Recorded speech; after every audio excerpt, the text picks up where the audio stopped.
And we're live. Welcome to the Earful of Dirt Major League Rugby podcast.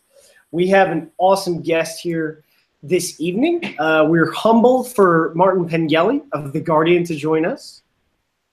He is the U.S. weekend editor of The Guardian, mostly writes about U.S. politics and occasionally books, and even dabbles as what I would say is the highest profile U.S.-based rugby writer. How are you doing this evening, Martin? I'm good. I've borrowed an apartment, not a flat, to do this podcast. I'm glad to be here. Thanks for having me. Excellent. We're happy to have you. So we're going to head into the rundown, as we do. I think I forgot to go Facebook Live on that, but it is what it is. So USAR announced the International Rugby Saturday in partnership with AEG Rugby. So I think we'll hit on that some. I am going. I submitted for my credential, so if anyone gets accepted and I don't on this podcast, well, I guess you guys know who to call. But Corey returned from Vegas. A lot of our MLR players were in against Germany. But really, we're just gonna banter about autumn internationals because there wasn't a lot of news besides Martin's article that hit this last week, so we'll talk about that. And now for some housekeeping. Next week we are off, and then we will be back on, I think it's 3 shows. Before Christmas, we'll take a 2-week break, and then we'll do the math, and we might take a 3-week break. But we will be back no later than the 2nd week, 3rd week of January. And Corey. Yeah, guys, so just FYI, I'm going to hang back on this episode. It was my understanding what happened in Vegas stayed in Vegas, but apparently that does not apply to upper respiratory infections. So I'm a little under the weather. I'm going to go ahead and give Martin my seat and let you guys take it away. I'll be back in a little while for questions from Bob, all right? So I owe NOLA Gold a correction after speaking with their general manager. So back in August, I broke on our Facebook page and on our Twitter and then on our next show that Alex Tchaikovsky had signed with NOLA Gold based on a press release that hit from his agency that was then removed but still existed if you go in the Wayback Machine. Following the announcement from NOLA Gold, I learned from General Manager Ryan Fitzgerald that although the contract was on the table at the time, it was not completed until a few days ago, so probably about 10 days ago, before it was announced. And otherwise, they would not have waited 2.5 months to announce his signing. Nonetheless, great signing. He was probably on the last All-Army 15s team that got real money before they focused on 7s. Going into autumn internationals, guys, how many games did you watch this weekend? I watched all of them. All of them. All of them. That's like what? Don't ask me how many. I just know I watch all of them. Yeah, it tells us enough there. I'll chip in. I have to confess to having caught up with all of them and having watched live none of them because I have a young family and I wasn't in the office where I have an excuse to have a computer on for the rugby. So caught up. I did not catch England. I heard it was a great performance by Australia, and Michael Cheika is now being investigated because I don't know. It was something in the Telegraph, and they're definitely pro-England. They are definitely pro-England, yeah. He swore a lot, put it that way, which you're not supposed to do. So the biggest one for me was the last 10 minutes of Wales. Let's just say a draw was robbed by a bunch of people that decided to have cramps. And if, like I said to Martin in pre-show, if this were baseball in the United States, Warren Gatland would not be coaching the next game. It's a lot of hard work warming up on the sideline. A lot of people get cramps that way. I think, my opinion, it's you have to be careful how you put it, but if the situation exists where a prop could have a genuine injury, that means they could come back on, a genuine cramp or a genuine injury, it seems wrong. With 10 minutes to go, your pack's being eaten on toast and you don't bring the prop back on, you go to uncontested. It's a great big problem area for rugby, because if, let's say that Welsh prop did have terrible cramp and could not play, it still it ruined the game, I think. It's an unavoidable thing because it's all about safety, but it's best foot forward, it's a terrible situation for the game to be in. Rugby's about versatility, right? And they brought on an extra hooker. So, like, their starting hooker came on to play prop. And I'm like, and then there was something about the tight head just couldn't play loose head. And I'm just like, so what you just told me is a bad rugby player and shouldn't be on the Welsh national team. Like, that's my opinion, is an international prop should be able to adequately play the other side. I think safety standards have to be so stringent now in the front row. It really have to be the letter of the law about qualified to play the position. That is probably a line that will happen. You can't. If a scrum goes down and someone breaks their neck, someone does something terrible, and someone in that front two sets of front rows is not in the correct position they should be in, then you've got legal problems. I think that's really what it is. That's what I'm saying. It's this awful, impossible situation that can be abused. I'm saying this because I'm Englishman. I think France abused it the other year against Wales. I don't know if Wales did. In the same game. They both did it. Yes. In the same game. I'm sure. Most gamesmanship is part of rugby, and of course it's done deliberately most of the time, a lot of the time. But there is this in this case, there's the safety angle, and it's going to be paramount from now on because world rugby is incredibly safety conscious these days.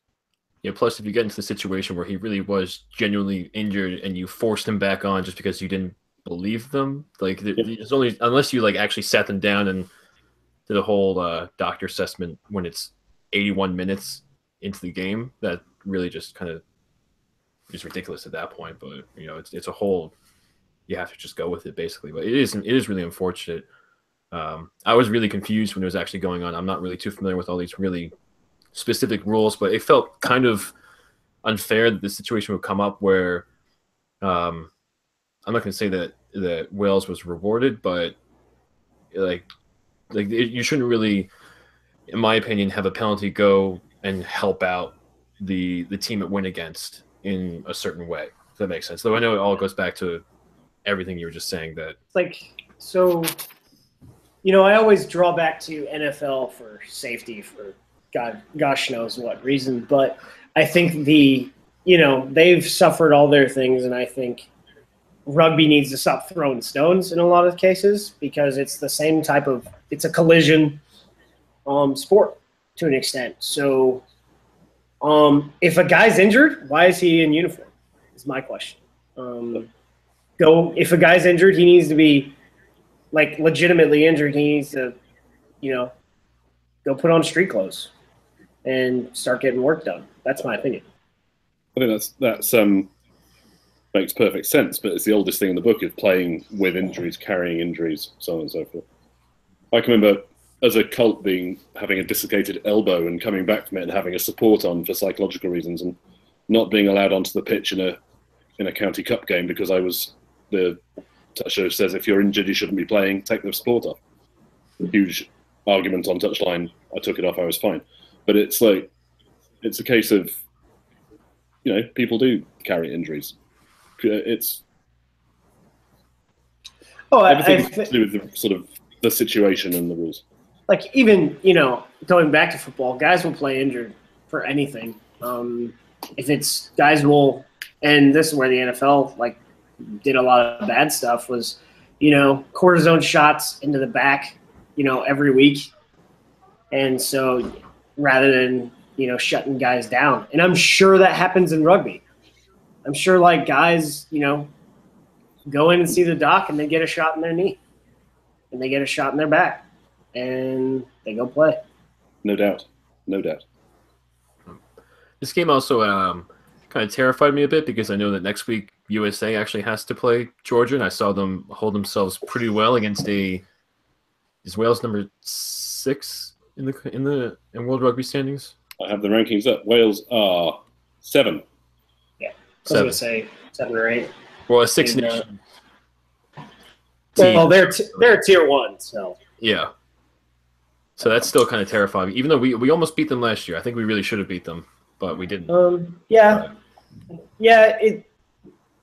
What you saw was a world-class pack from Georgia. Their backs, their backs didn't impress me over the summer either. So, well, you have to understand, guys, the backs. Oh, sorry, Aaron. You have to understand, guys, that the backs from Georgia, all of them play in Georgia. The thing is that the thing is that professional clubs only want their forwards because you know how good of skirmishers they are. But pretty much from 10 down to 15, most of those players play in their local league, and if they get lucky, they play probably in Russia. I think the only their back player that plays professionally outside of Georgia might be Basil Lavonitse, their scrum half that plays for Brief in the top 14.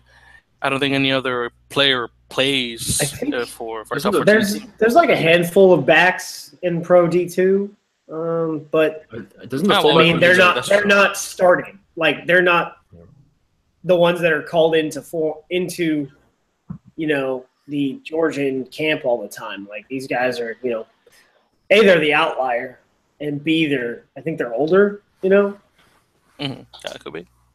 So, anyways, moving on. Scotland, New Zealand. Another nail biter. I think Twitter reaction was, we did something, and then it was like, no, you didn't. You still lost. But those jerseys were disgusting. They're terrible. It's a very British thing. A very British thing to celebrate a glorious defeat. And that was pretty glorious from Scotland. They are genuinely hugely improved, and they're very, very good. And I'm English, and I can say that. It's Gregor Townsend is a very good appointment as a coach. They've had Vern Cotter, who was a very good coach to get them there. They've got young players coming through the system, left, right, and centre. They've also got Americans playing for them. Tommy Seymour. Tommy Seymour. His brother plays for the Chicago Lions. Really? Yeah. Okay, that's good to hear. England have got Sam Underhill, haven't they? He's an American, sort of. Yep. Yeah. And they also he's from Ohio. Yeah. They also had Alex Corbs back in the day. Corbs Zero. Well, Ronan. Ireland had Ronan O'Gara. He was born in San Francisco. Anyway, my only point was this. I thought the Scotland New Zealand game, the Stuart Hogg break at the end, to me was a wonderful sporting moment because it looked for all the world like he was going to score try of the millennia for Scotland. They would remember that forever and ever and ever. Amazing run, amazing player, Hogg. And then Bowden Barrett got across and got him, and it was summed up in some of the things about why I love rugby so much. It was such drama, and it was cut off short, but it was a great bit of defence, and it was so close so far. And the Scots can genuinely still celebrate only having lost by 5 at home to New Zealand, because it's 112 years since they first played them, and they've never beaten them. So, I thought it was outstanding. Outstanding effort from the Scots, and I'm quite worried about England going to Murrayfield there in the Six Nations. I will tell you this though, guys. I know of a great venue down in Chicago where Scotland can play against New Zealand, where they can win. We'll welcome them back if they come. We'll welcome them back. Make another weekend out of it. Well, so at this juncture, I mean, I would say I used to be a Welsh fan. I love with the great defense, horrible offense, and now I don't like it at all.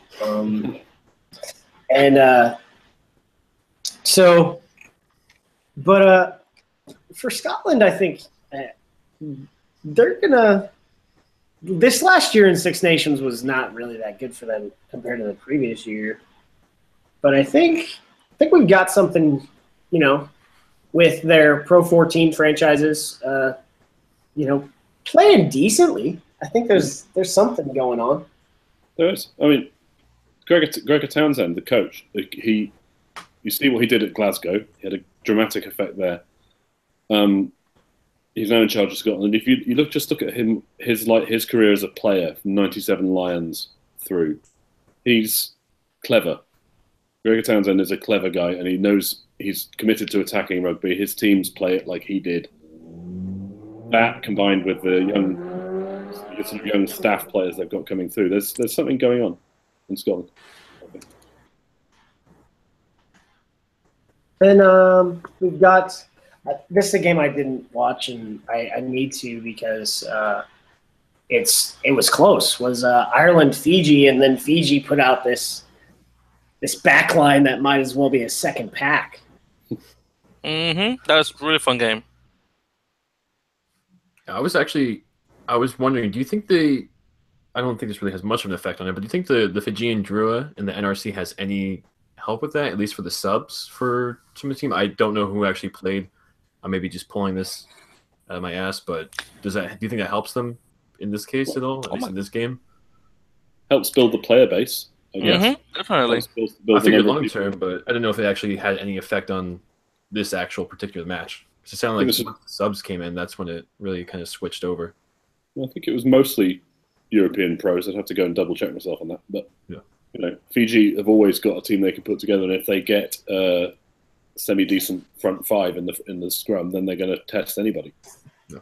It's usually the case with the island teams. If they can hold their own up front, then they're in. And Ireland picked, not a second team, but they sort of jumbled it around a bit, like Wales did against Georgia. Wales had a lot of young players in there.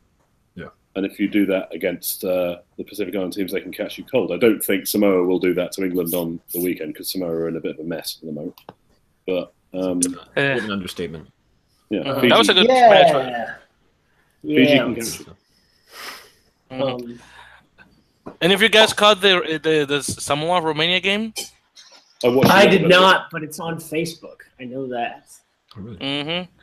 Well, I won't spoil the score, so because I want to watch it. I've seen the score. Okay. Well, 17-13 then. I don't really. If I'm gonna watch the game, I know some people really care about spoilers. I'm not really one of those. Is what it is. I watched like 8 other games. I think. Yeah, I checked. It was okay. It's like I check Twitter, and it's going to be spoiled anyways. So I either have to do my own media blackout and not talk to anyone, or just not care and just watch the game, which is, is what it is there. That's what I did this weekend. I tried to do that for Jets games before, and it didn't work out very well. I found out that immediately. So I don't know what to tell you, bro. So I watched a bit of Namibia Uruguay. Don't tell me that one.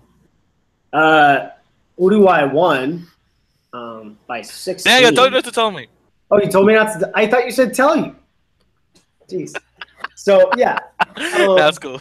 I was surprised at the scoreline. I thought, based on just things culturally and whatnot, and a huge influence of Afrikaners on Namibia's side, I would have expected a different score, to be honest. But it says a lot about the centralized system they have going down in Montevideo, which I thought was going to be similar to Germany, USA. Yeah, I thought the same thing. I thought Germany would be a lot more of that game that we thought would be easy, and it wouldn't be the case, and we'd somehow lose it. But that scoreline clearly didn't really I think follow up on that. I was very happy for it, obviously.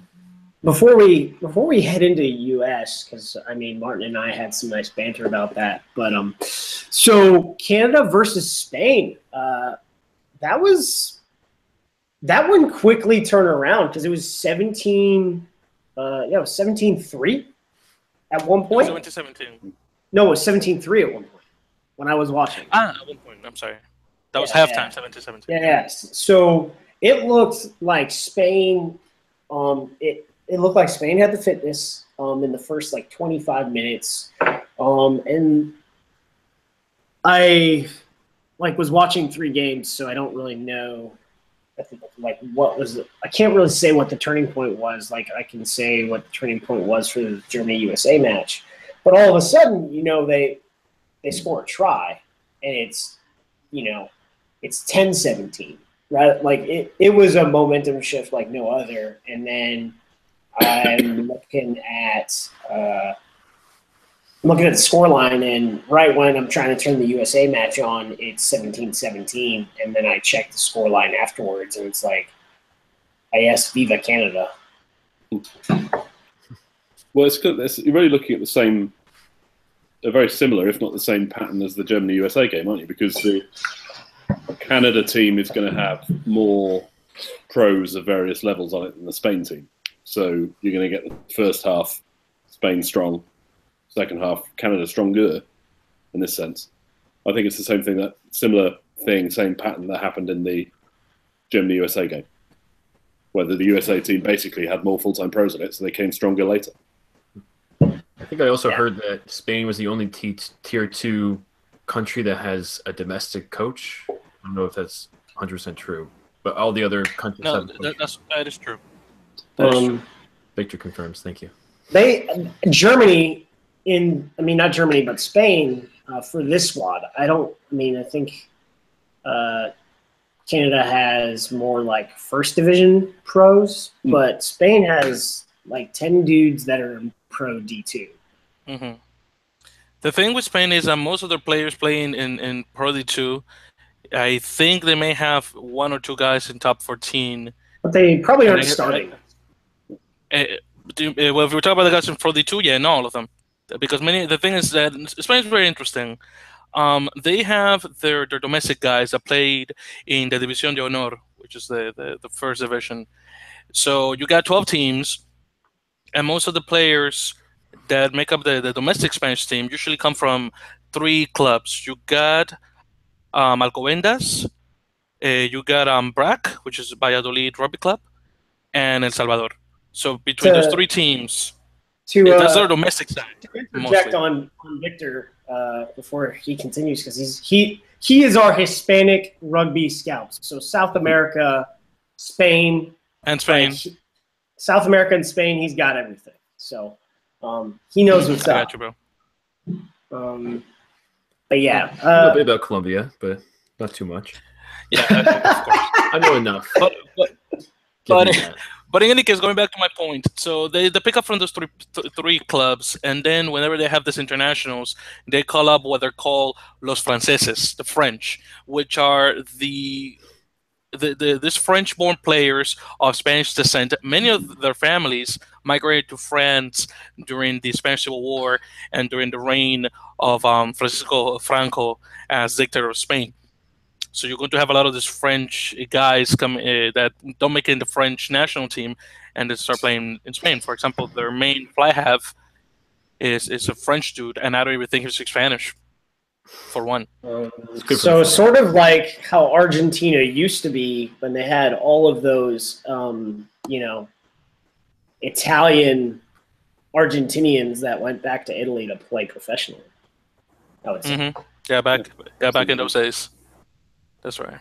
That's exactly right. Italy used to be like that. Mostly a lot of Argentinians playing the Italian team because that was their tier 1 entry. But once Argentina became a little better after 2007 to stop going to Italy and decided to remain in their home country. Speaking of Italy, what's actually happening with that country? Are they lost again, didn't they? They play Argentina actually, and they lost 31-15. That wasn't. It was competitive. Yeah, it wasn't bad. They're number 14 rank right now.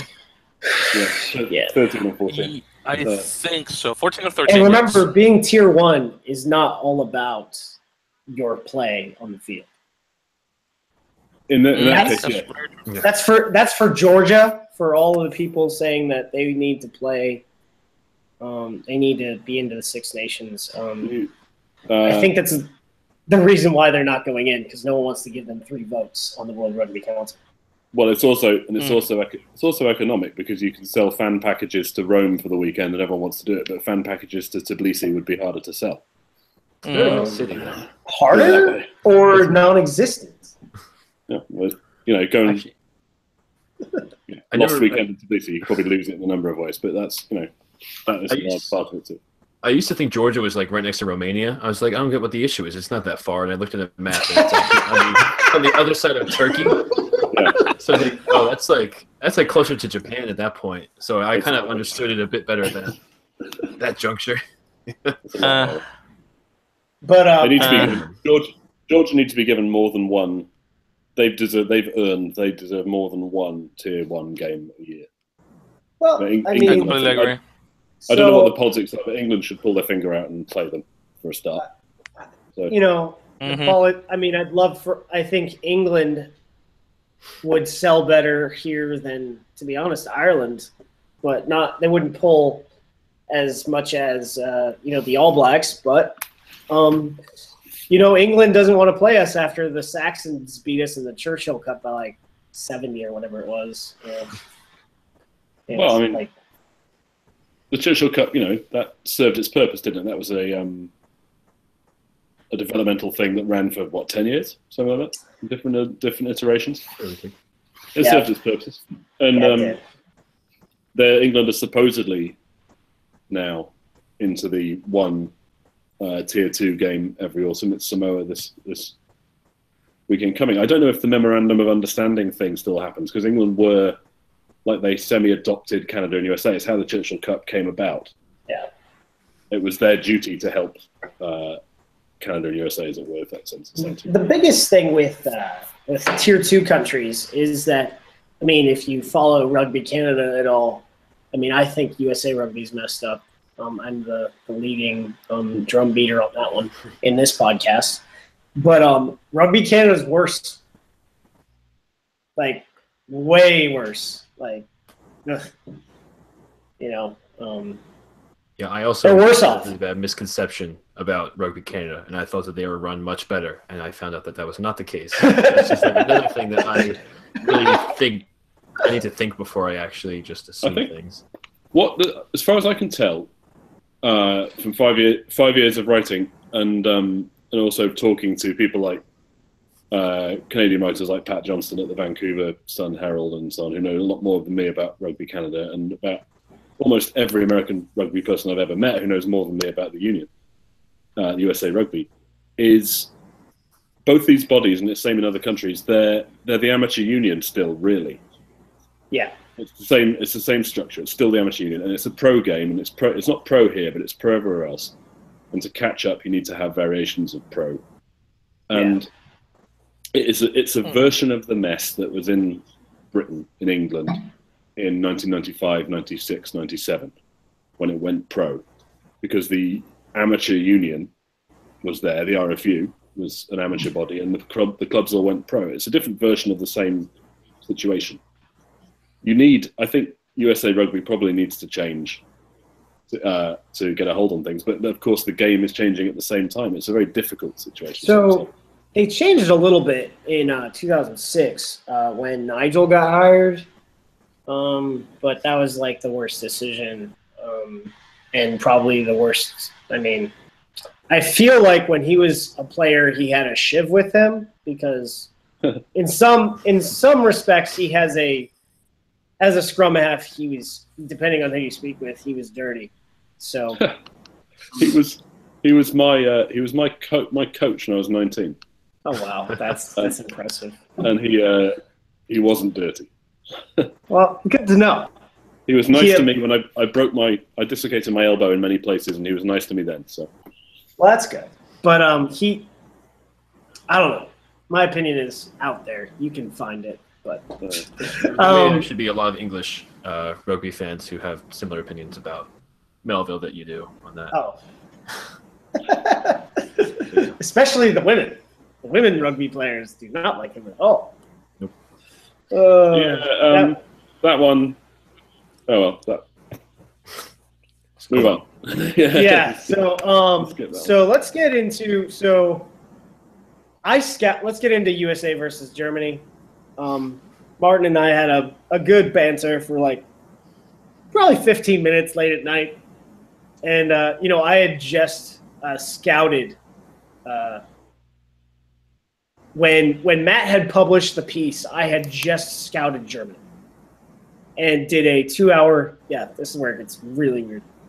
I did a 2-hour piece with Tosan Touche-Tanwe from viralrugby.com, and we basically broke down our roster position by position and then sub by sub about how we thought we would go. And to be honest, so I always look at things through a betting line, and there was no data for Germany and there was no data for the US, so there was no line. So I couldn't really, use betting data at all to try and get an idea of where we would be. And, our circumstances being what they were did not set us up to do what we did to an extent. And, Germany did what they wanted to do, and then we started not giving up the ball.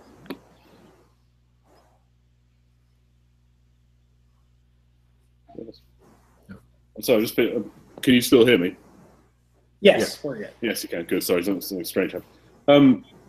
Yeah, I mean, I hinted at it earlier. The back and forth we had, the banter, as we're calling it.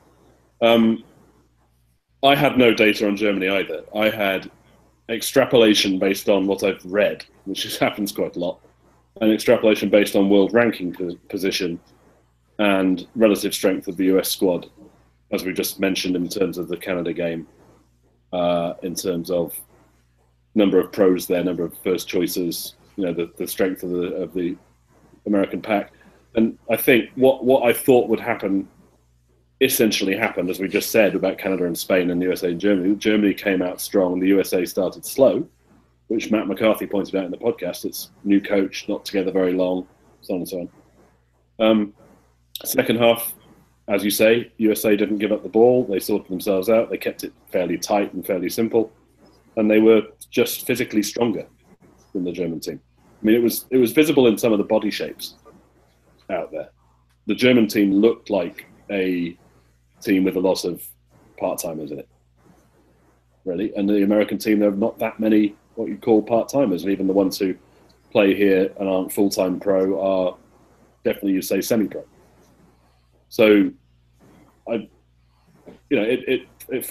unfolded as pretty much as I thought it would, and I thought it was a good result for the USA to get in that way. They'd be upset that they started slowly and were behind for a lot of the first half, but they won. They scored 46, so good job. Hooray. I agree. It was definitely a good match. I thoroughly enjoyed it. Obviously, the scoreline is part of the reason why I enjoyed it so much. But I expected it to be a lot slower for the U.S. for longer than it was. But I think they came back relatively quickly, given the fact that they usually start slowly. And I thought this would also just be one of those matches where they would overlook the opponent and then it really bites them. But I don't think that happened. And there was a lot of good rugby, especially the second half before the 67th minute when we couldn't watch it anymore. Sort of, it seemed, if I look back at it, it sort of seemed like our last game, our last game out, which was against Canada. And, under Mitchell, we tended to start relatively slow and then play, high-flying rugby. So the question was, at what point do we start playing high-flying rugby and have we limited the other team enough so that we can go put our 40 on, will we win? And, well, the turning point seemed to be right at the end of the first half with Blaine Scully's try that put us up, 11-10 going into the half. Mm-hmm. Yeah, I'd say it was. I was thinking, I've thought in terms of when I went to the Red Bull in June to see the Ireland game. I can remember I took a bunch of friends from here, from this co-op actually, sort of introduce them to rugby, show them the game. And talking to them beforehand, I was thinking, well, the US are going to struggle in the front row and they're going to struggle in defence out wide against a pro attack. And they did, because that's the kind of weak areas that get exposed when less professional teams play professional teams. That's what happened to Germany. It's what didn't happen to the US against Germany. And one of those things is going to happen to them against Georgia. The front row is going to be a key point. It's going to be under massive pressure. Defence out wide, less sure. So there are certain areas of those key areas are something fairly key, the front row and defence, where just simple different experience will change things in rugby, particularly in the front row. And in this game, the Eagles pack did well. They took a bit of a hammer to start, and then they came back. They were very impressive, and they built the foundation for the win. Georgia in Tbilisi will be a whole different kettle of fish, I think. Yeah, on the scrum, and it's at Loosehead, I think Khalifi got tested pretty much from the very beginning. Dino at tight head really didn't. I mean, so I don't really know how much, and maybe the fact that he really didn't get tested shows how further he's gone with London Scottish. I hope that's the case. And you saw when Paddy Ryan came out, and also later in the game before Paddy Ryan went in to play for Dino Waldron, Tony Lamborn had to switch from the open side to the blind side and back up Khalifi for most of the scrums that ended up happening before Khalifi came out. And that's him. I look at our flankers right now. I see, Tony Lamborn as like we got. I mean, Ben Landry's a behemoth, something different with being, a Mitre 10 and former Super Rugby player.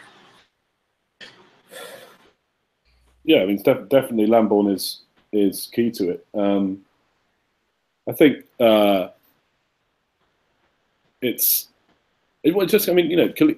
Khalifi struggles a bit against Germany. He'll struggle more against Georgia. It's really, most of rugby comes down through the front row. And it's the biggest problem for lower teams playing higher teams, tier 2 to tier 1, tier 2 to tier 3. You don't have a platform, you've got a problem.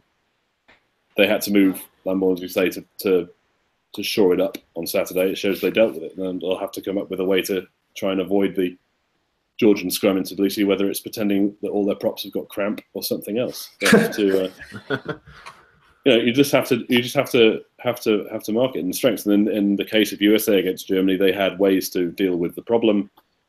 They could deal with it, and they had Landry at 6 is a big lad. Peterson, Civetta are big. They had Duratolo in it at 8, which probably took away a bit of the size. You probably see Manoa in Tbilisi and so on. They've got size in the back 5 of the scrum, but in the front row, it's just always a problem for the Eagles because they're not top-level pros there. And the Georgians have got top-level pros there who are the size of like 3 Joseph Stalins across each of them. So, I've managed to mention Stalin in this podcast. I was Hitler in the I was definitely going to. I was like, when we were talking about where Georgia was, I was like, hey, did you know that, somebody was, a premier of of the Soviet Union came from the Caucasus Mountains in Georgia. Yeah, there you go. But so looking ahead to Georgia, I think, and this is where we had a chance to beat Georgia this last summer. We didn't really match up well with them up front, and then we ended up, being able to turn the ball over with their backs and then just punish their backs, and it ended up being close. For a moment, I thought they were going to put 40 on us back in June. But I think for this, if we can get relative parity at the set piece, our backs are a lot more talented and a lot more physical than theirs are. that we can keep a close game, if not steal this one. But I don't know what our front row is going to be like. They just called in Dylan Fawcett from Old Blue. He's nicknamed the Butcher. I don't really know if that's because he makes good sandwiches or because he just wrecks. I know he wrecks people on the field, but there was something about mustard in something I read. I don't know, but I remember there was an interview that someone did to him when he was playing for Ohio Aviators as to why they call him the Butcher. I think it goes back when he was in South Africa, if I'm not mistaken. Yeah. So I could go and ask Marty Veal. He's in the next co-op up. I'm going to wake him up. But, yeah, I don't know. I don't know why it's called that. So I wonder, like, who, because USAR doesn't like give us any information about anything, so we can't really talk, like prep it, like push it and promote it and all that fun stuff. But I wonder, is Fawcett coming in because Joe is injured or Joe has been recalled to Worcester? But I will point out that Worcester won this weekend, so I don't know why he would be recalled unless that was the plan. Like, apparently Manoa was limited to Georgia. You never know what pro clubs are going to ask for in that sense. Yeah, and that's what I would want to see is Joe at 1, Peter Malcolm at 2, and Dina Waldron at 3, and then inputting Patty Ryan at the 40-minute to split time with Dina Waldron, because it's just we're going to need to use everybody. And then I wanted to see more of Mungaloa last week because he's fit. But he was only in for about 10 minutes. So. Well, it's going to be a full set of replacements job against Georgia in Tbilisi, put it that way. I think if we're doing predictions, I think Georgia win by 10, probably. There you go. That's based on the same set of extrapolations as before with as for the Germany game, with a little bit more visual evidence. I think that front five disparity will tell, like it did back in the summer when they played. I think that's extremely fair, and you might be discounting Georgia a little bit if they're able to keep the ball with their forwards, because if they try to go out wide, they just can't compete with Bryce Campbell's 6'3", Lane Scully's 6'4", Marcel Brocky is 6'1", and they're all as thick as a tree. So, yeah. Well, I'll say 10. We can exchange on Twitter afterwards. I think that's fair. I really, I'm as uncomfortable as someone could be when it comes to this game. I'm uncomfortable. It's a difficult, it's no one's going to find it easy in Tbilisi these days, and it's 5 world ranking places between them, and there's a reason for that. So an Eagles win would be a bloody good job. So it's not out of the question they do it, and if they do it, that's fantastic. But it's just a case of being realistic on it, really. It's the way it is with Georgia's steady rise up the rankings. I said before, but I felt a lot more comfortable before watching that Wales match. That really kind of put a damper on my weekend, even though it was a lot of fun to watch, but because we almost beat them. And I think that we should have had different players in for the summer match that we could have won. But yeah, I don't think we have really much of a chance at winning at this point. I think 10's fair, but I think they'll get more than that. 10's a good betting number. Under. If I have money to bet, I bet. I said positive whatever, guys. So I'm always cheering for the boys. So hopefully the Eagles will win. All right. Yeah, definitely. Go Eagles. Want them to win every time. So, last word right on Eagles against Germany. So our boys stayed at U.S. Army Garrison Wiesbaden in the Clay Kaserne, which Kaserne is the German word for barracks, if anyone wants to know. And they trained at the gym on post and, interacted with tons of soldiers and families throughout the week. And the the USMW Family, Morale, Welfare, and Recreation Director for U.S. Army Garrison Wiesbaden, said that the boys made a lot of fans out of people that just got introduced to rugby. The Garrison MWR sponsored, bought 500 tickets, and I think they had over 450 picked up. So that's where all the USA chants were coming. I was wondering where they all came from, but I guess that makes sense because there's a lot of military out there. But I really love that there was a ton of US fans watching it, I think, for the first time in that case. That was great. Yeah. By the way, guys, I'm checking out the place where they had the game, which was the Brita Arena. That's where SV Vincenhen Wiesbaden, which is a third league soccer team, plays. And apparently they had a total of 3,150 people in the match, which is not too shabby. I thought it was going to be a lot less. I mean, so Hesse isn't Bavaria. Hesse has about 8 clubs. The most famous happens to be the silver medalist winning club from the Olympics in 1900 is 1880 Frankfurt. But the biggest rugby province in Germany, or state rather, is Bavaria, and there are 30 clubs in Bavaria. So I mean, for a place that has 8 clubs, 3,100 fans is pretty good, Also, I was really surprised, guys. I don't know if you noticed in the crowd where you had the people cheering for USA, the huge amount of black brothers on the crowd. I was really surprised about that. Didn't notice that. Maybe because I'm brown.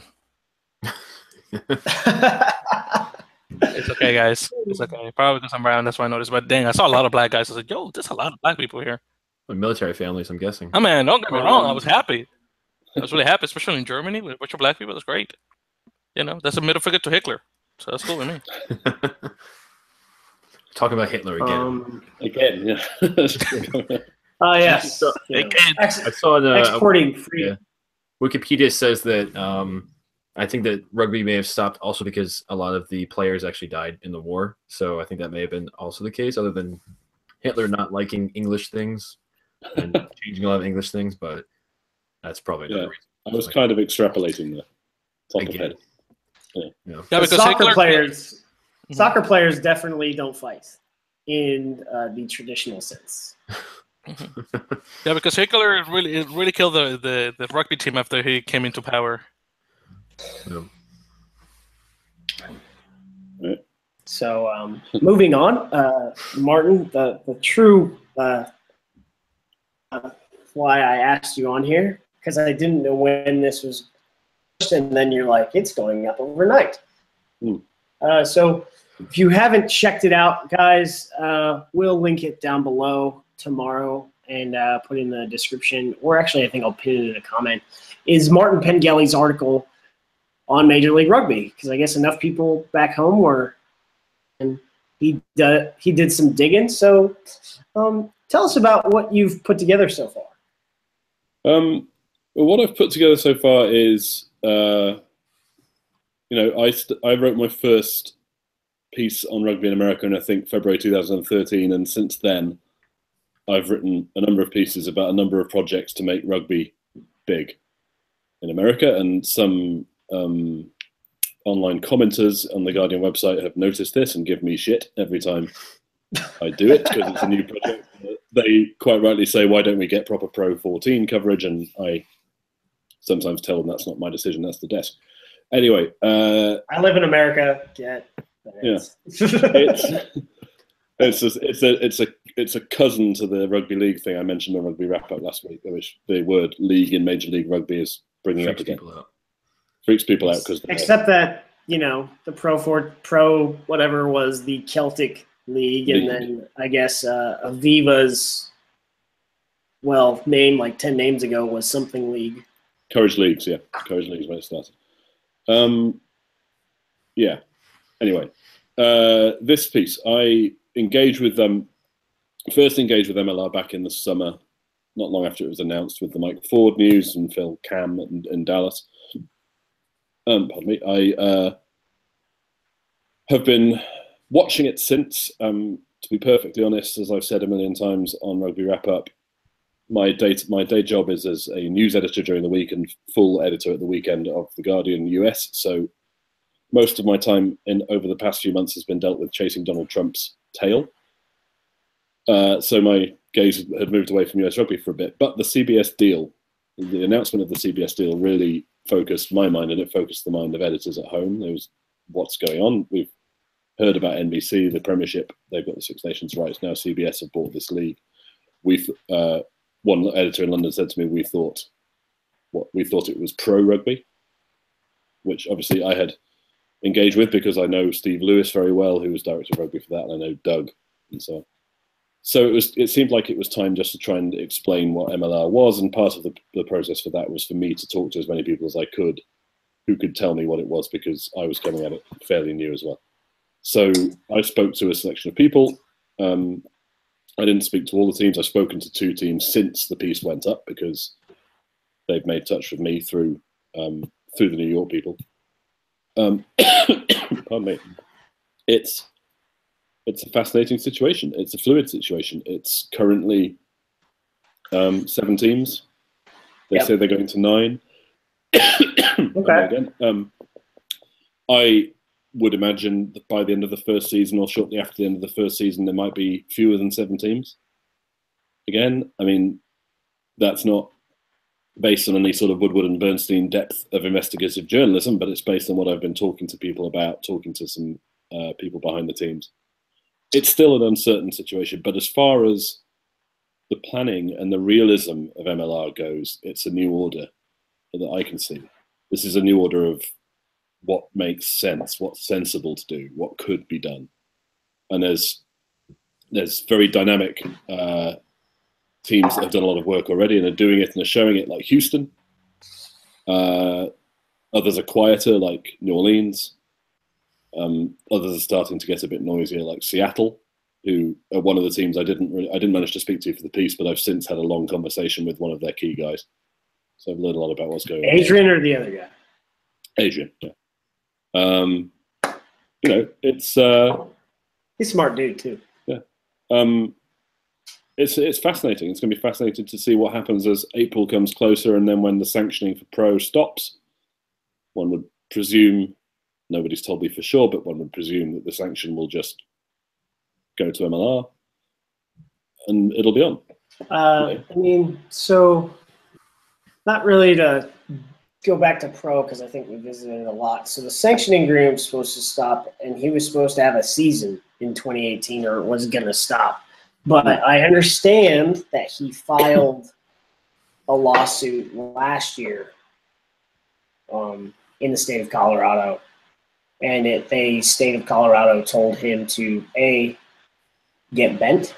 There has been like that, but Latin.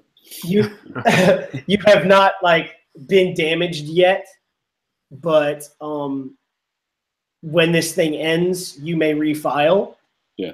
So supposedly he will refile in April, and then we're going to have this showdown of him trying to bend the union over, and then hopefully all these people that were, monetarily wounded, testify, and it gets called a dud. Well, we move on. I had the shortest conversation in this case by email with Doug Schoeninger I've ever had for this piece.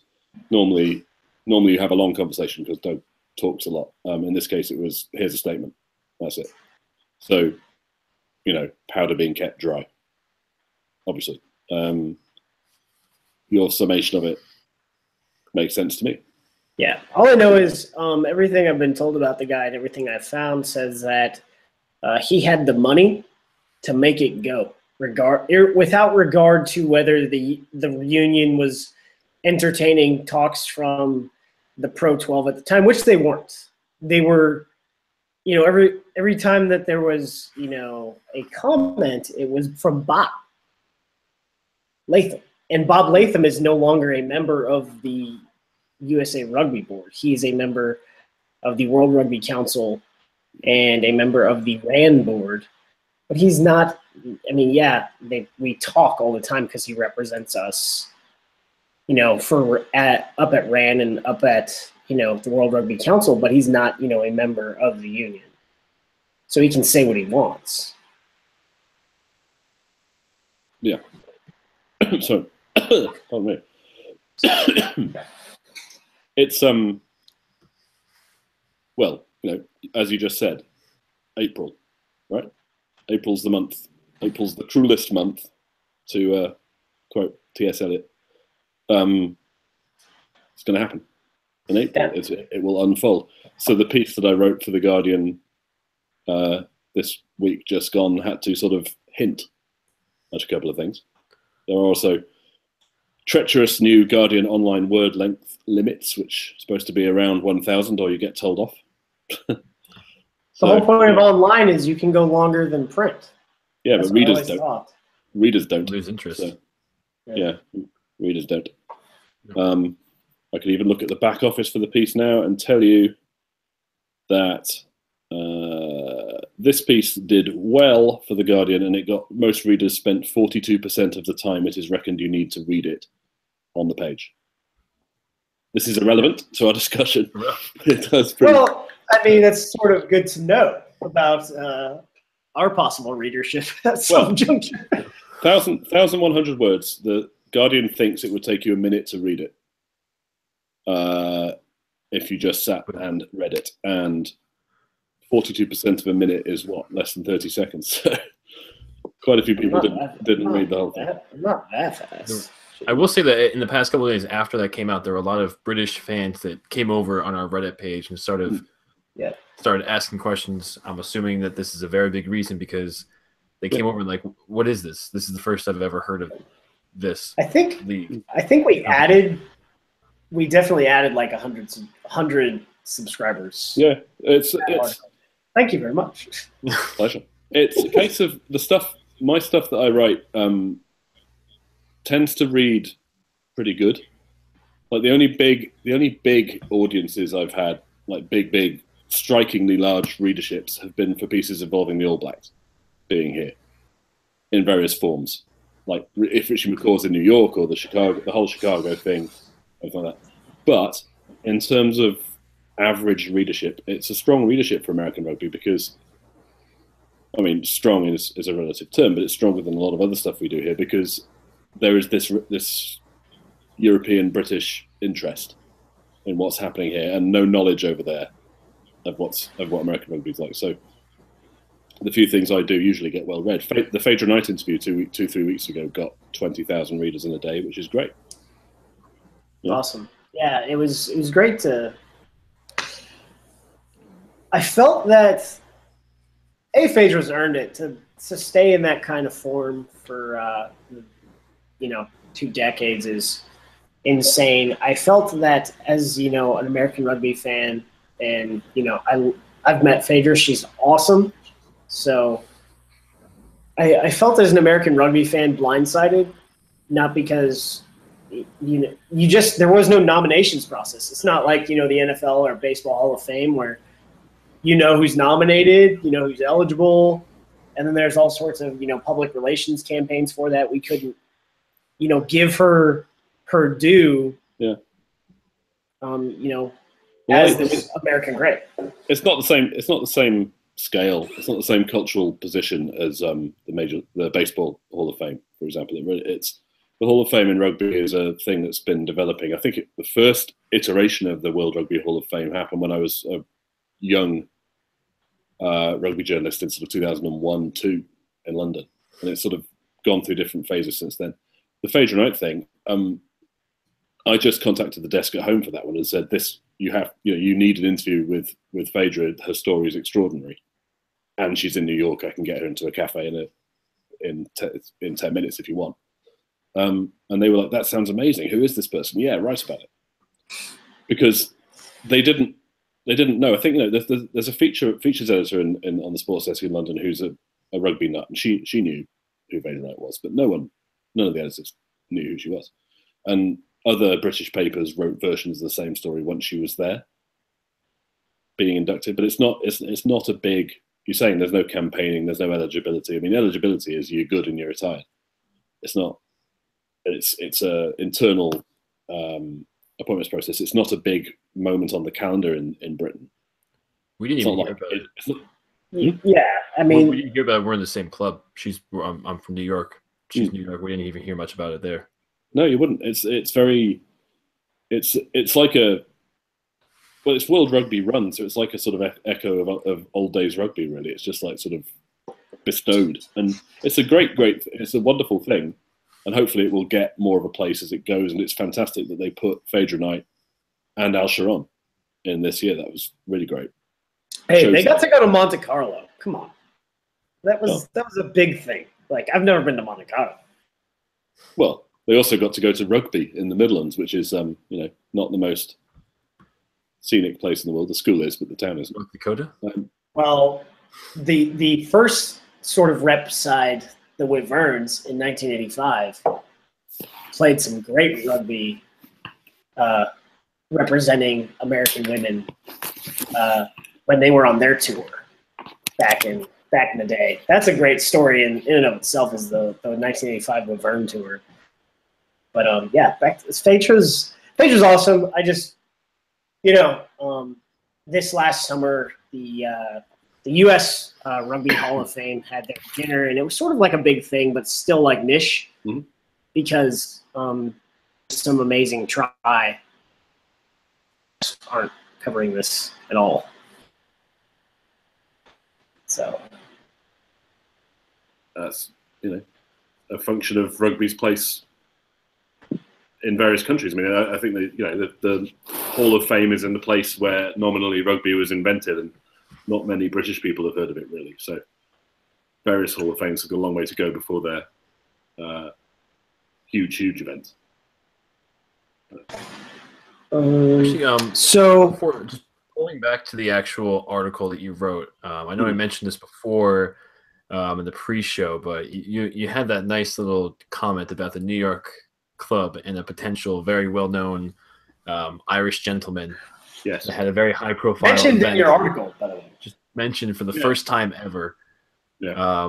But since you're in New York, I think you might have your ear to the ground pretty well for the most part. What have you heard about this Rugby Club New York and what's going on up here? Also, well, it's Steve Lewis is directly involved, who was pro rugby director of rugby, nearly killed himself with a year of work for that, but has that experience behind him. He's also Northeast Academy, so he's also he's a contact, a friend of mine. I've known him for 3-4 years here through Old Blue. It's looking. It's in the same scale in most senses. It's in the same scale or the same approach as MLR as a whole. It's looking to be realistic. It's looking to work with Old Blue, Nyack, and New York, not to favour fear or favour over anyone, and to start small. They've got good ideas for Gaelic Park. They have the man behind it is James Kennedy, the construction guy, who is very confirmed. Speculation. It was confirmed on his website, unless there's some other Jay Kennedy. He sent Nishant onto Rugby Wrap Up, and everyone knows where Nishant works. So it's knows. I mean, Kennedy construction. If you send an email, you go to the website. It goes to jkennedy@rugbyclubnewyork.com. Yeah, it's James. I mean, James is a good guy. He's a fascinating guy. I've got to know him a little bit. It's got a bit of the they're trying to mix the sensible start with what you can do angle with some of the sort of New York cultural stuff. So hence Gaelic Park being talked about. With there's various politics to get them in there, although not totally the GAA politics you'd think, because also Manhattan College has a long lease on there to use it. So it's not a done deal, yes, as I understand, but they're working on it, and it would be a good starting place for it. They sold me on, I don't think this is off the record for any reason, they're talking about. I don't know whether it's going to happen. They're talking about putting on an exhibition game next year against a Boston team, with the NYPD playing the firefighters beforehand. That's a big game too. What someone in the office explained it to me as NYPD, the cops against the firefighters there's 15 cops, there's 15 firefighters. There's a ball there somewhere, but it doesn't really matter. It's kind of like have you departed? Have you been to Going to New York? Yeah. Have you been to the? They have a football game. I haven't been to. Have you been to that? I've read up on it. I haven't been to it. I've seen. I would love to go to that. Yeah, I think the rugby match would be great too. Yeah, New York is I prefer this. I mean, I'm biased. The talk of a rugby league team at Red Bull strikes me as insane. But I'm a union person, so I'd say that. But I think, the Major League New York guys are thinking the same way. They're thinking we're not going to just throw money down the toilet at Red Bull. We're going to try and knit into the New York rugby community, which is pretty strong and has some cash, and fill small stadiums first. And I'm wondering where they could fit in after Gaelic Park, because you'd assume that when they wouldn't want to make that a permanent home, it could fit. Well, I think 2,000 Fordham, or so. There's Fordham, which would be a small step up. Yeah. And then what's the place on Long Island where the Cosmos play? I think the Cosmos play at MCU. You're talking about MCU Park, but that's in that's right here in Brooklyn. All right. There's a university stadium out there, which is good Hofstra? soccer. Hofstra, there you go. I knew it was Hofstra, yeah. He said on Rugby Wrap Up ages ago, we're in discussions with 3 stadiums, looking to finalize the deal on one of them. I was like, that's paraphrasing, but that's what he said, and I was like, 3 stadiums. Well, there's three. You say a stadium. I mean, Gaelic Park is a stadium, right? It's bleachers on one side, subway tracks on the other, but it's a stadium. I mean, the Columbia soccer field where Old Blue play is a stadium. It's got bleachers down one side. Yeah, and it's a good spot for rugby. I mean, the whole MLR thing is to start realistic. Yeah. So it makes sense. I mean, I would really love to see. I think I mentioned this before. If they actually ended up building their own stadium that only has to fit, maybe up to 10,000 people. If they can actually build that way before NYCFC can actually get even close to building their stadium, because that's been going on forever. I think I would just love to see like stadiums being built, but it's not for the team that you think it is. That's backed by, multi-billion-dollar franchises. It's the rugby side. It's I've heard some talk about the NYCFC stadium being made rugby ready. It's just talk. Nice. It's like it's the way people think of how to make maximum money out of stadiums. The new Tottenham Hotspur's new stadium in London is being made NFL ready.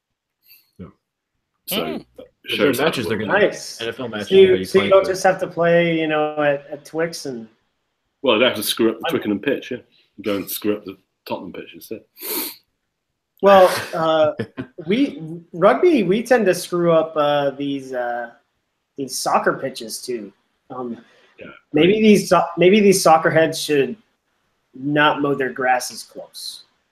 Well, I could give you a whole podcast on how rugby is not as good as it used to be because the grass is too short and the shirts aren't cotton. But coming up tomorrow. We don't really. I mean, for the most part, I don't know like what kind of grass you're talking about. Like, at least for us, I'm used to playing on football field grass, which is not short. Well, go and watch 80s Five Nations videos on YouTube and see the thickness of the grass like that. Oh, so it's like when USC goes to play Notre Dame, they just grow the grass so that all their running backs are slow. I'll say yes. I don't know what you're talking about, but I'll say yes. American colleges. It's college football. Yeah, I know. College football. Yeah, college football is a foreign country to me. So, I spoke with. We'll have Mark Bullock, the director of rugby for Glendale, on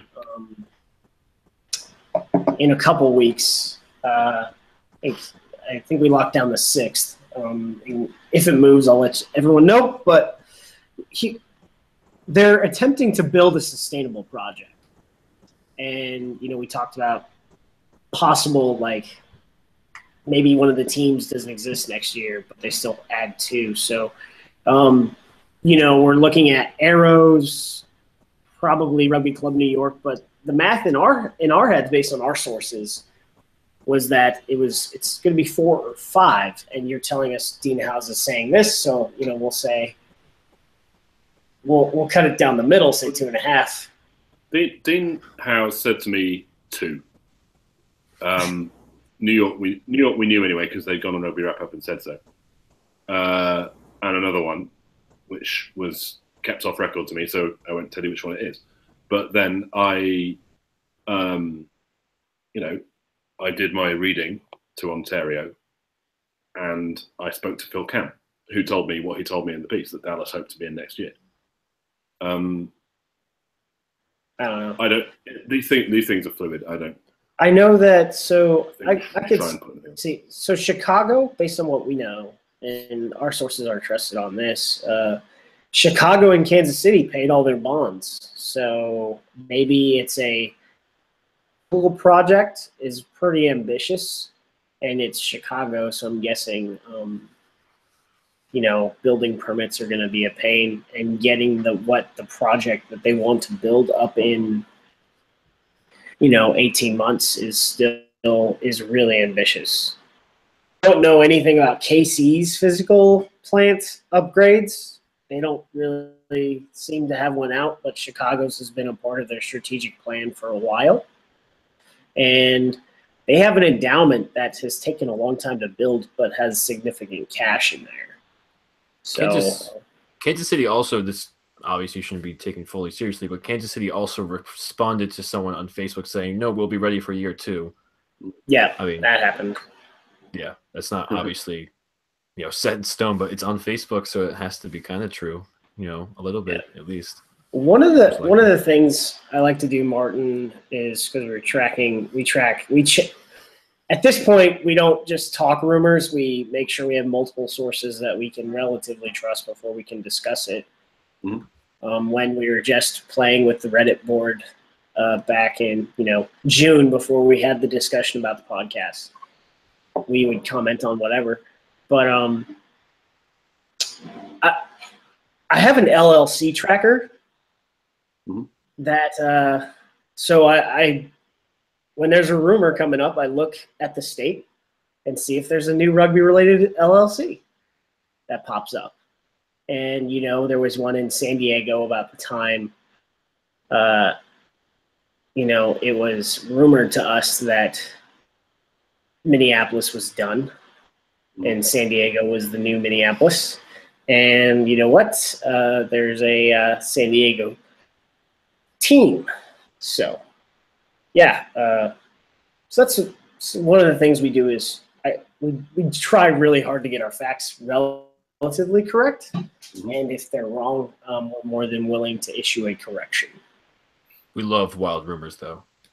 We chase those like investigative reporting via crowdsourced intelligence is. Well, you chase a wild rumor until you turn it into a fact or an untruth. Eh? That's investigative reporting for you. So exactly. That's we're the real egg chasers.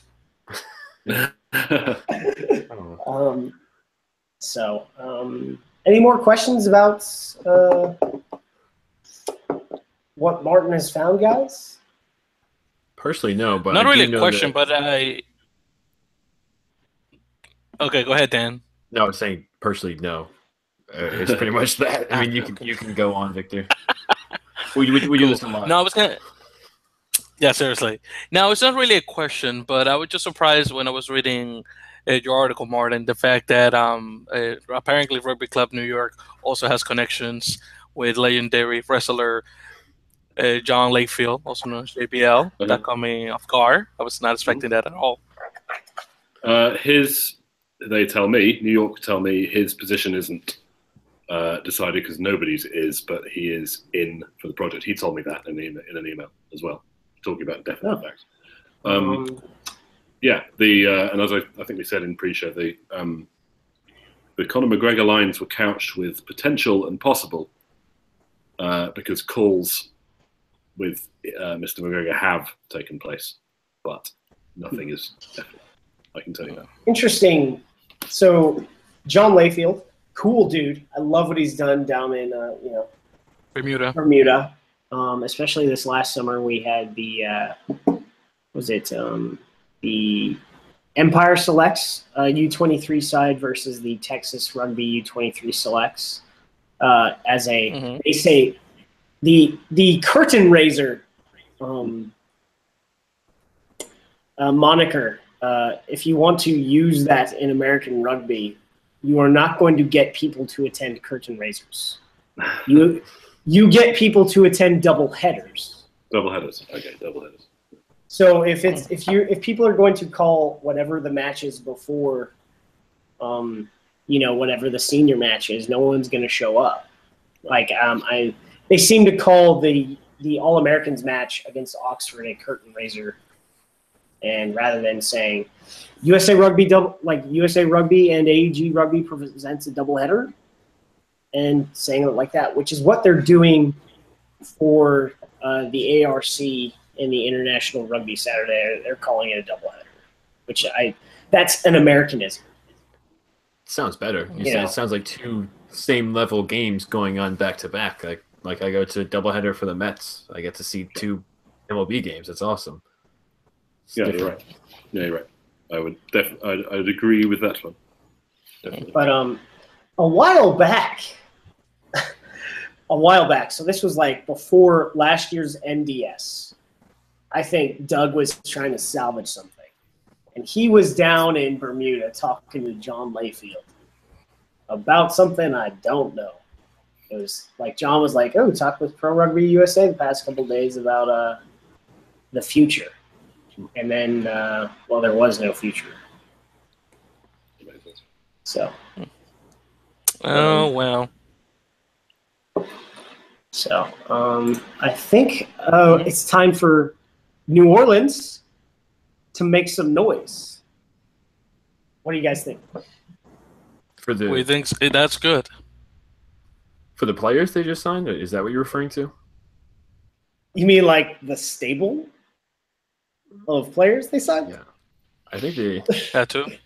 It's a lot. I think they're about set with their...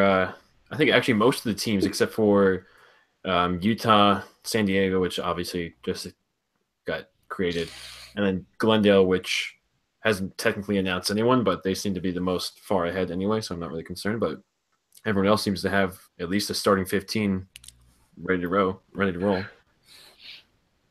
So, yeah. So, do you want to hear some NOLA noise, Martin? The NOLA noise? Yeah, I think I'm supposed to speak to NOLA people on whenever it is I'm back at work. Whenever I'm back at the gate. GM. So I shall hear him out. GM Ryan Fitzgerald, great dude. Talk to him often. Their head coach Nate Osborne, another great dude. Talk to him often. They're good people. Definitely love what they're building down there. So let's just get on to it. So this one, guys, was kind of interesting. I don't know how you pronounce this name. I failed and didn't even look it up. But William Wegaspack has signed with New Orleans Gold. He is just 19, man. He played last year out of University of Louisiana Lafayette and was selected as a U19 player for the Junior All-Americans that played a Can-Am series. And, it's interesting signing. I can't really make it similar to the Houston signing of Kieran Farmer because Kieran Farmer has played rugby forever. So Will, he's only played rugby for 3 years. He's entering his 4th year of rugby, and he's just a massive young man. He's 6'6", 275. I guess Victor found some stuff on him at Jesuit. He played a little fly half That's right. Half at Lafayette. He was selected as a second row.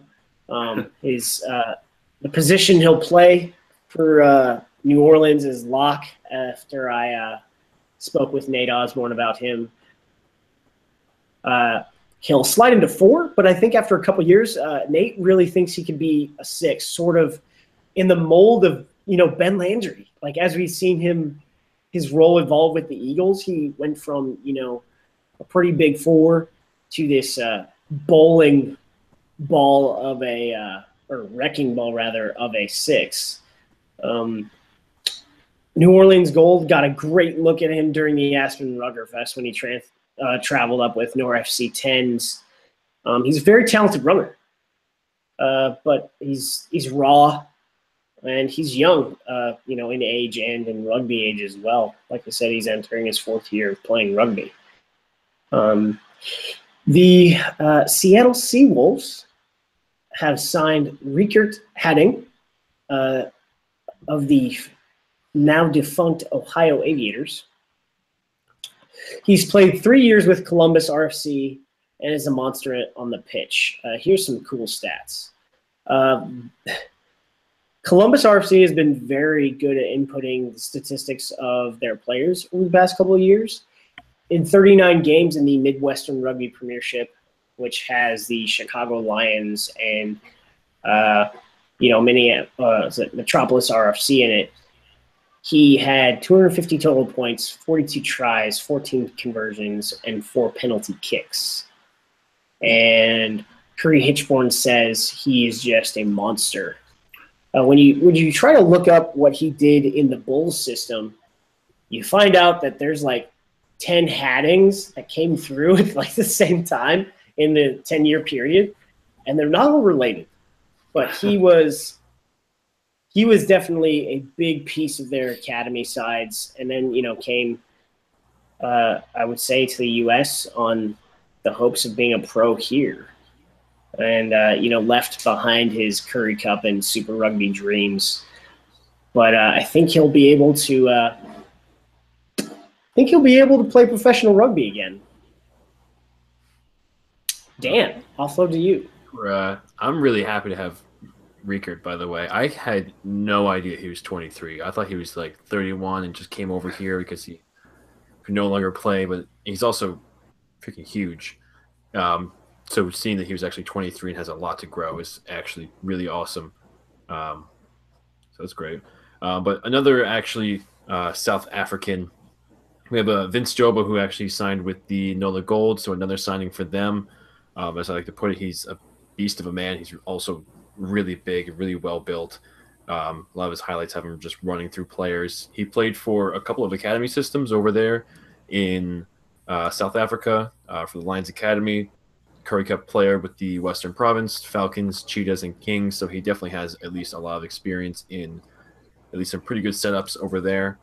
So glad to have another foreign-born player come back over here. He was with the Austin Blacks most recently, if I'm not mistaken. He played last year. A bit of a steal. Played last year with the Blacks, and I think he went back to South Africa and played with the Cheetahs because he looks a bit different. Yeah, he looks cut up right now, so he's ready to go. Yeah. So that was actually a pretty nice steal because I know Austin has basically been taking all the Huns and Blacks players. So it's kind of cool to see them go somewhere else from there. Speaking of Austin, actually, they signed David Lemasters, who I didn't know anything about. He's actually only 19 years old, which is also, as I like to say, awesome a lot. Just someone with a lot of potential for the future. A hooker from out there. He played originally from San Diego. He has a twin brother, Sean. They both played rugby from San Diego out there, and he actually wants to become a Texas Ranger, I think he said, and like not the baseball player, but like the state trooper for Texas. I think that's what his goal was eventually. But apparently, his work rate is really high for a player of his age. When the eyes of a Ranger are upon you. I have no idea what you're saying right now, but what? Hello, Martin. Have you seen Walker, Texas Ranger. No, I haven't. You need to go onto your Netflix or whatever you need to do and go watch Chuck Norris play a Texas Ranger. It's pretty fun. I promise I will do that. Just one episode, not saying, get hooked, but you might get hooked if you like crime in Texas. Part of my and cops. Part of my ongoing life, education in life in America, put it that way. Victor was actually supposed to jump on and talk about the another signing for Nolan Austin, but Victor's back. Thank God. Victor, welcome back. Glad to see you ready to go and talk a bit more about some other signings coming up. Definitely. Sorry about that, guys. Again, technical difficulties on my part from time to time. So anyways, going on to my players. My first player of the night is going to be Mr. Zach Strifflerd. Hopefully that's pronounced correctly. Correct me if I'm wrong. But in any case, he is being signed to the New Orleans Gold Rugby Club. And so definitely Ohio native. He learned his rugby, interesting enough, on a trip to Australia with his high school team. And then he played sevens for quite a couple of tournaments. Now, during his college years, he played for Washington and Jefferson College, WJ College. He's currently playing with Columbus RFC and 1823 Rugby. He's also known for his time with the Ohio Aviators from Pro Rugby. He played mostly flanker, actually, although he was signed as a center. Good thing to see, obviously, the keepers of the fortress down in Obex coming down to New Orleans to sort of recreate it to a certain extent until there's an Ohio team to speak of. And moving from that, also, and I guess our final signing of the night is going to be Mr. Siaosi Finau, who's been signed to Austin Elite. Finau is actually a Texas native coming from Euless, I believe it's around Euless, Texas. He started playing rugby at the age of 19 with the Euless Texans club, and then with both San Angelo State University and Arkansas State University, so he played for both. Ulysses, by the way, the town itself is actually famous for its large population of Tongans. I believe the town with the largest population of Tongans in the country. So obviously like Finau. And interesting enough, their high school team dominates American football. But it's good to have some, obviously, of the guys within rugby. Just to tell you a couple of his stats, he's 25 years old. He's 6 feet or so, about 1.82 meters. I was mentioning meters because I know we have some people overseas. He's 245 pounds. Right here. What was that, Dan? We have one overseas person right here. I think the meters helps you a bit more too. Well, I think. Well, I mean, I he doesn't really count. He lives in Hudson Gardens, like right there by Washington Heights. I doesn't think really count. Martin might count weight in stone. I do feet, inches, and stone. Yeah. That's right. There we go. Exactly. So Hey, just remember, guys. One system got us to the moon, and one system, well, it crashed a satellite on Mars. Mm-hmm. Thank you. He's also, by the way, 111 kilos as well. So yeah, those are my signings. And by the way, real quick, before we change the subject, when I posted on Instagram, and of course follow us, Earful of Dirt on Instagram, when I posted the news regarding Riker Haddon been signed to been signed to the Seawolves. Excuse me. I actually tagged him on the post, and I put his weight wrong, and he actually sent me a message telling me, "Hey, I'm actually 238 pounds," and I was actually not with Shalombo, his brother, so I got corrected on that, and he was really cool. Got a brief conversation. We have him down for an interview one of these days. Hopefully, once we get Curry, we'll get Riker as well. Yeah, really good guy. Shout outs to him. Victor mixes Tiger and Atavus.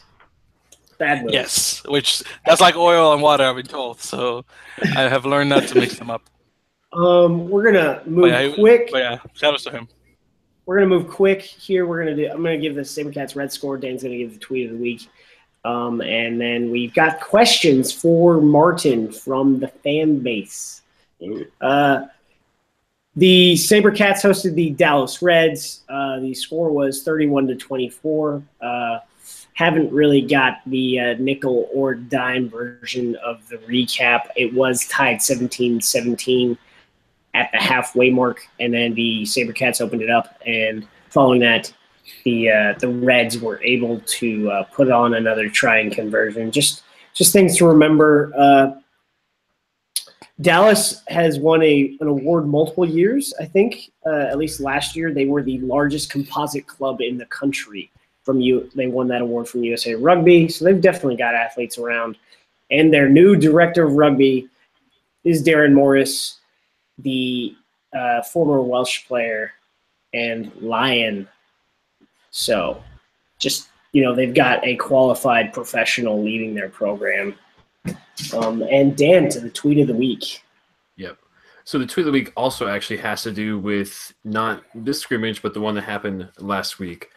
This is from Chris Millage, who goes by Chris Millie on Twitter. This is about, let's see, first game with the boys tomorrow. Hand clap. Actually, it was going like this. I'm not sure if there's a hand clap. First 15s game in 9 months since the ankle. Robot head. Ready to shake off the rust tomorrow. Rugby ball, tiger, emoji. Hashtag Houston. Hashtag Sabercats. Hashtag meow. So that's what we have from Chris Millage for the Houston Sabercats. I'm a big fan of this hashtag meow business we have going on here. I like it a lot. I think that should be the the war cry going forward. Well, that's the tweet of the week, and now on to questions from Bob, who I think if I'm not mistaken, we have someone coming back from his slumber. Hey guys.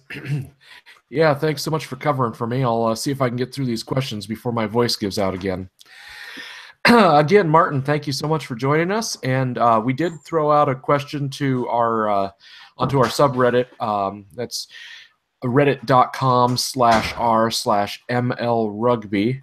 And we got a few responses back. So here's a couple for you, and then one from me as well. I'll pitch that to you last. So first up, friend of the show, Cardiff RCM, who regularly contributes questions, wants to know, and if I were a lawyer in court right now, I'd call this a leading question, but I'll go ahead and read it verbatim as he presents it. So he says, do you, Martin, believe USA Rugby's inability to produce a revenue-raising and coherent international program is the single greatest factor holding back the development of the game in the U.S.? Go. The single greatest. It's a factor. It's a big factor. I think it's not the only thing holding back rugby in the US. Rugby in the US is in a position where a number of things have to happen at the same time or following on from each other to make it professionalize rugby in the US and make it happen with the league. MLR could be one thing of that. A start for that. It's a small start, as we've been saying. USA Rugby presumably are going to come on board with it afterwards, and that might be the path through. If USA Rugby were capable of such a revenue-raising operation, I'm not sure how long it would take to do. It would still be a long-term thing, I think. I mean, that's a long way of me saying I don't put all the problems and woes on USA Rugby. And that may be because I'm from the outside, and it may be because Nigel Melville was my coach. Who knows? All right. That's fair. And we appreciate your thoughts on that. Guys, anybody else have any thoughts on that particular topic? It's a problem that could have been addressed with the right partner, but that still wouldn't, like Martin says, there's a lot more that factor into this. Fantastic. Well, moving right along. Second question from Cardiff RCM. He would like to know, what's your opinion on the apparent ambivalence of the USA Rugby to junior international programs? And he states there is sufficient talent in the U20 levels this year for the AAs to win the JWT. I don't know if anybody knows what those things mean, but Junior World Trophy. Yeah, okay. So, speaking about our lower ranks there, what do you think? I think it's probably the same question. I mean, there's talent, and there is putting it into a team or a squad that can compete with squads and teams from other countries where there's perhaps more centralisation, which is easier to do in other countries because they're smaller, or because the rugby unions are culturally stronger in terms of having more money or more clout. I don't think anything I've ever done would suggest that people I've spoken to at USA Rugby are ambivalent about junior development. I think it's a case of working with not very many powerful tools, as it were, put things together. And guys, any other thoughts? Yes. Basically, what Martin's saying. I mean, we also don't have the same kind of foundation that countries like England or New Zealand have to really, put a huge emphasis on the younger players here. And we also are a very spread out country with not too many rugby players, and that makes it a lot very difficult to actually get people together. So it's my 2 cents. Until the player that is other than an Eagles select or a men's Eagle sevens player and a men's Eagles 15s player and a women's Eagles sevens, until that person isn't hit with an invoice with their congratulations letter, it's a rich kid's game, and you'll never get the best of the best if it's only a rich kid's game. All right. And the last question from Bob by way of Munster CR37, who may not be me. I was curious what you could tell us about Gary Gold. Obviously, he's our new National Eagles head coach, and he's been plying his trade as a coach over in the UK for quite a while now, so thought maybe you could fill us in a little. Well, yeah, he spent a long time at London Irish, was involved there. London Irish are a team that basically usually have bumped around the bottom half of the Premiership with some spikes. From there, he went to South Africa and was an assistant in the team that beat the Lions, I think, in 13. No, not 13, 9. Sorry, 2009. He's a forwards coach, so he's worked with South Africa. He's worked with the Springbok forwards, so he certainly knows what to do in an area which the Eagles need to work on. He also came back to the Premiership, worked at Newcastle, very nearly saved Newcastle from relegation one year, which was a bit of a job because Newcastle until this season have been pretty awful most of the time. Then he went to Bath. He was working in the Bath setup. They have a rich benefactor, Bruce Craig. He was working in that setup. It was going very well. Bath were doing very well, and he left. He was basically, as far as I know from secondhand reading, squeezed out in a situation in which Mike Ford was there as well. And he went to Worcester, and last season did a turnaround on Worcester again. Worcester were terrible. They usually aren't very good. Turned them round. Pulled them away from Bristol at the bottom of the table, and then this year it hasn't gone quite so well at Worcester, but they've just started to win a game or two. So he's a experienced coach. He's a highly thought of coach, and he's done a lot of tough jobs in club rugby, as well as with the Springbok prestige job. But in terms of the English club game, he's done Irish, Newcastle, and Worcester, which is where you're working with fewer resources than the big teams, and you're scrapping at the bottom. So, as everything we've been talking about in this podcast about the difficulties of coaching in America, he's not unfamiliar with difficult situations. So, I think it's a promising appointment. He's also shown at Bath and with the Springboks that he can coach. He coaches winning teams too. He likes to wear Lacoste button downs, as we say, and he buttons them about halfway, based on what I saw from this weekend. I should probably not say this, but he reminds me, in a visual sense, he reminds me of Ben, the chief of staff from Veep, with his Bubba Fat Boy mug of coffee. So, Fantastic. That's a badge of honor as far as I'm concerned. If he sees this, I really mean that as a compliment. So, I like his resume and I like his coaching tree, and that's one of the things that we need. We're tremendously lacking technical coaches in this country at a quantity that can allow us to grow the game effectively. And, well, I guess he has like some weird, funny badge from World Rugby. He's like one of the few, I guess, honorary IRB level 5 coaches, or maybe that was after reorganization, which is now level 4. That was something the boys at Red, White, and Black Eye digged out somewhere. He's a highly experienced coach. He's getting someone who has been around the top of the game for must be 15, 20 years. Yeah. So it's a promising appointment. You have to see how he knits in and how everything goes with him. But it's impressive. It's a decent appointment, and his South Africa experience particularly is something to look at. He was an assistant, but he was assistant on a good South Africa team with good players, and it worked for him. There you are. All right. Well, thank you so much again, Martin. I really appreciate it. Dan, I think you've got at least one little bit of news for us real quick on our way out. So we usually have some views, news, and abuse, but we don't seem to have too much views and abuse. Some news, though. Houston Sabercats single game tickets just went on sale.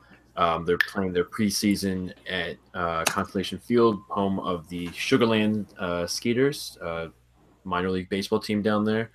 That is a temporary setup until they actually build their full stadium. But just looking at the Uruguay game coming up against Houston, I found tickets for like $25 that were on the first or third baseline. So it's basically, around midfield. And that's, I think most people would look around that area. So it seemed like a pretty decent price for a game that's going to be, I would hope, pretty exciting. It would also be very interesting to compare Houston's performance against Uruguay and then the Eagles' performance against them about a month later in the ARC. So that's just a direct comparison we can have right there. But that's all we have from that. I don't know if anyone has any final thoughts on. We did not get abused this week, so yeah. It was a quiet week. Just a lot of player stuff. Talked to Austin and Nola a bit, and and we got to watch. As I think the Egg Chasers, if anyone's listened to that, it's the most rugbyest time of the year. That was great. Victor, please take us into our final thoughts, man. Yes, guys. So just a quick reminder. Once again, guys, we're going to be off next week to allow us some extra time to recover from Thanksgiving, which is coming up on the 23rd. The 23rd of this week, now the November.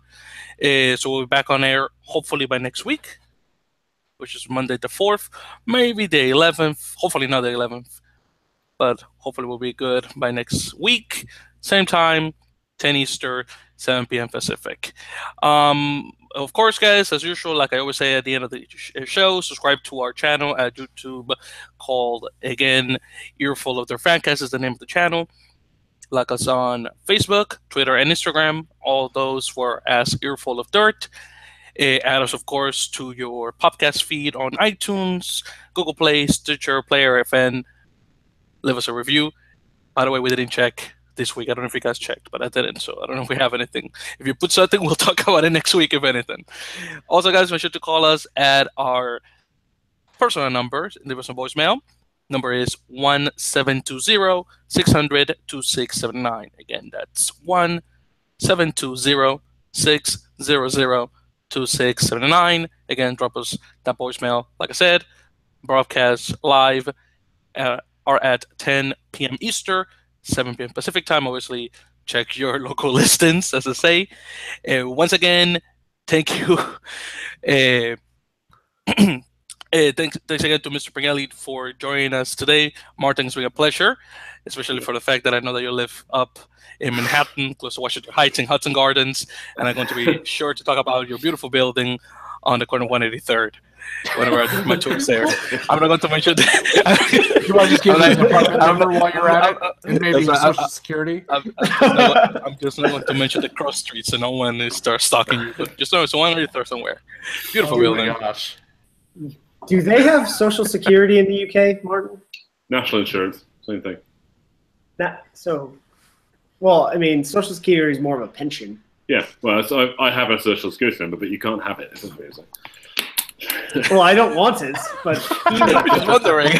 I'm just wondering if there is a system in the UK. But there's a state pension. Yeah. Okay. Thanks again to Martin Pengelly. You can follow him on Twitter. Gelly. He is the U.S. weekend editor of The Guardian. Writes mostly about U.S. politics. The current chief executive gives him plenty of material via Twitter. He also writes about books. And, like I said, a very good rugby writer with probably the biggest platform for a U.S.-based writer. We look forward to having you on again if you liked your time.